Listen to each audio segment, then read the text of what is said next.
Alors, crainte d'attentats, donc on le voit évidemment au sud d'Israël, mais aussi en Cisjordanie. Et puis, crainte d'attentats émanant cette fois de l'État islamique et qui pourrait viser Israël. Bonsoir Daniel Haïk. Bonsoir Jean-Charles. Cela se passerait cette fois à la frontière entre Israël et la Syrie dans le Golan. Alors oui, effectivement, il faut rappeler que le leader de Daesh, Abu Bakr el-Baghdadi, a menacé Israël pour la première fois en début de semaine. Alors, côté israélien, on vérifie d'où ces menaces peuvent venir. Alors, il y a deux options. On parlait du sud d'Israël. Ça peut également venir du Sinaï, où il y a, on va dire, une implantation de Daesh sous différentes formes.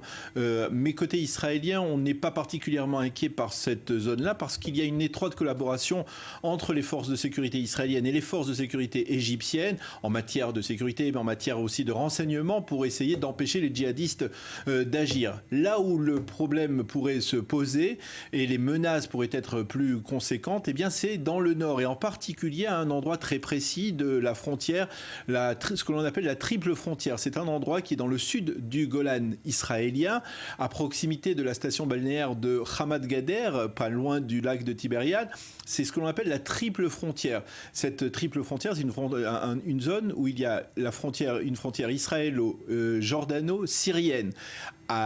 Sur le plan syrien, du côté syrien, eh bien, il y a à ce point-là précis, sur 10 km², il y a une implantation, il y a une force qui est une filiale de Daesh, qui est très petite filiale, puisqu'il y a seulement 600 hommes, 600 terroristes, qui seraient particulièrement cruels. Il s'agit d'une filiale qui s'appelle Chouada El Yarmour, du nom du fleuve. Le Yarmour, c'est le fleuve qui traverse une partie de cette zone-là.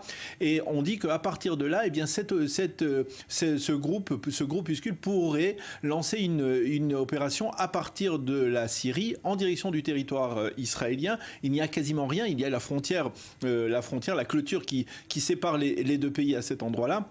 Et c'est un groupuscule qui est encerclé, il faut le souligner, par Jabhat el-Nusra, par en particulier les forces d'Al-Qaïda. Alors, sur ce point-là, les forces de sécurité sont prudentes. Elles affirment qu'il pourrait y avoir trois scénarios possibles. Soit une voiture piégée qui pourrait être projetée contre la frontière avec Israël, soit des tirs de missiles anti-tanks à partir du territoire syrien vers Israël, soit même alors une opération plus audacieuse, une opération terrestre de ces 600 hommes, d'une partie de ces 600 hommes.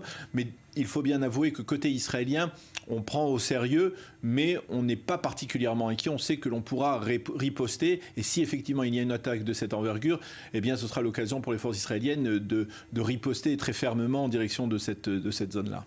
Merci Daniel Haïk.